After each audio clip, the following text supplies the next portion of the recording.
This is the iPhone 12, and in 2025, this could be the best budget iPhone. It's the first standard iPhone with OLED, making it pretty comparable to brand new smartphones on the market today.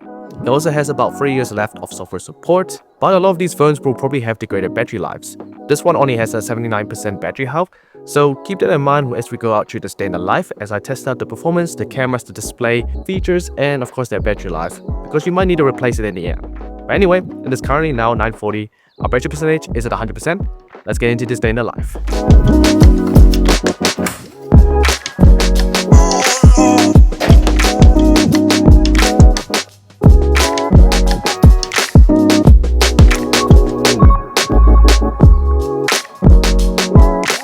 Okay, so now that I've finished hanging up all of these cloths, it is now 10:49.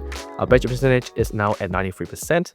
Now let's talk about the display on the iPhone 12. Looking at the front of the iPhone 12, we get a 6.1-inch XDR OLED panel, and the iPhone 12 was the first standard iPhone to get OLED panels, which is nice because it gives you that really nice contrast ratio and colors that look much more vibrant than LCD panels. You do get a nice retina display, so that means you get 460 pixels per inch or a Full HD plus resolution, and it's perfect for watching content, scrolling, and also watching movies on this phone. The display here doesn't actually look too bad for an almost 5-year-old phone at this stage, but when you do compare it to some of the newer budget phones out there are a couple of things that make this phone a little bit behind. The first would be a lack of a high refresh rate. Now that a lot of these budget phones that are coming out in 2025 all have 120Hz refresh rates. And second, the brightness level. 625 nits in normal brightness or 1200 nits in peak brightness, which compared to a lot of newer phones these days is not quite that bright. So the pros about the iPhone 12 display is that it's OLED, it has some really nice colors, and also has a really high pixel density, so everything looks super sharp here. Now the cons is that it's still 60Hz, and it also doesn't have the brightest display in 2025. So altogether, the display on the iPhone 12 deserves a B- grade, so it is alright, but just keep in mind it is an old phone, so not too bad I guess.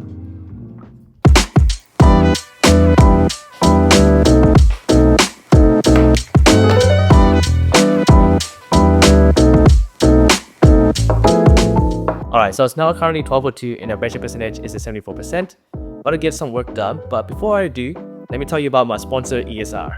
This is the ESR MagMouse, the first magnetic wireless mouse with a built-in charging cable. This mouse aims to eliminate the main issues of trying to bring a mouse with you on the go. Firstly, by having a strong magnetic base that you can snap the mouse onto and go anywhere. The second, a built-in cable so that you can charge it at any time conveniently. And number 3, Bluetooth and 2.4G connection, convenient for any device you want to use it with. This mouse is super convenient for on-the-go work, no extra packing required. All you gotta do is stick on your laptop and you're good to go. This is honestly such a great mouse and packs in huge features like a 4-way tilt scroll wheel, along with a super light and ergonomic design at only 75 grams. ESR is a leading brand in MagSafe accessories, and this is definitely no exception. This is launching pretty soon, so make sure to check the link in my description if you're interested in finding out more about the MagMouse. And thank you once again to ESR for sponsoring this video. Now time to do some work. Alright, so I've done quite a bit of work and we finished up the meeting, and it's taken a pretty big chunk of the battery life of the iPhone 12, so we're now at 34% at 123. Let's talk about the performance on the iPhone 12. The iPhone 12 is equipped with the A14 Bionic chip alongside 4GB of RAM, and at the time it was the fastest processor available on any mobile phone and was definitely leagues ahead of pretty much anything else out there. Today, it still feels pretty snappy and fast, but the 4GB of RAM really doesn't keep up.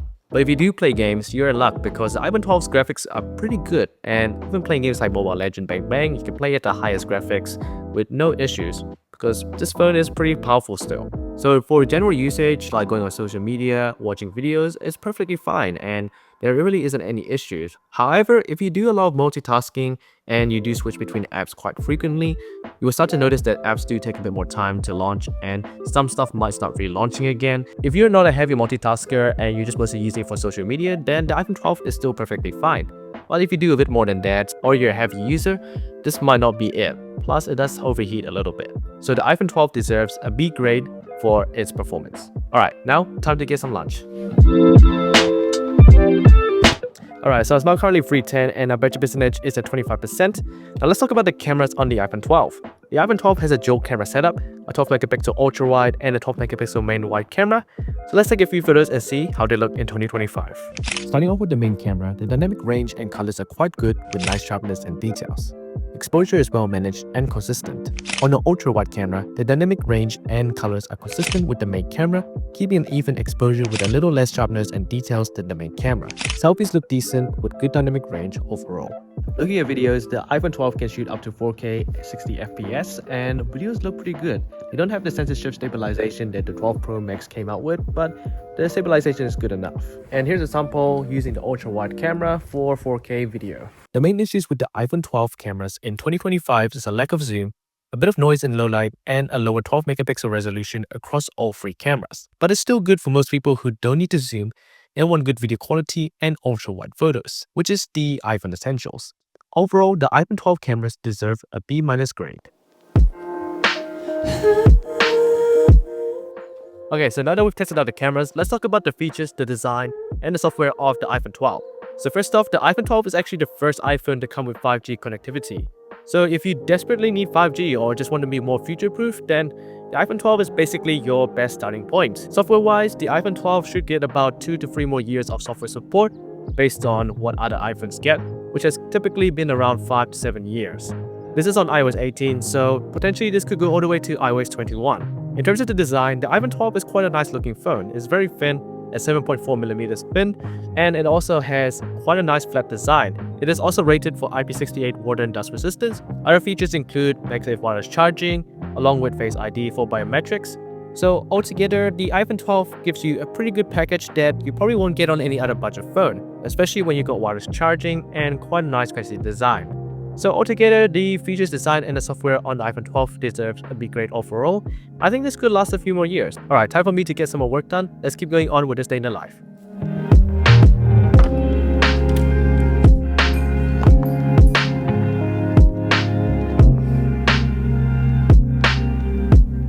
Alright, so it's currently 4:14 and our battery percentage is at 2%.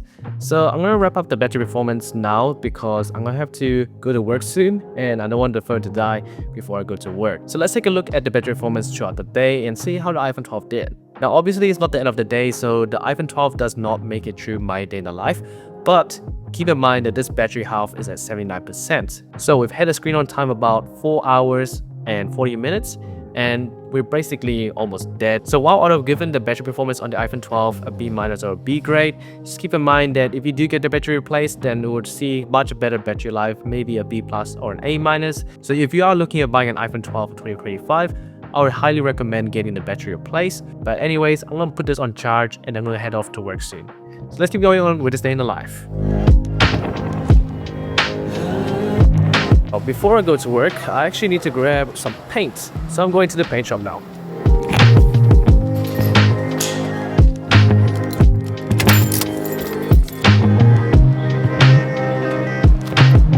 Okay, now time for work.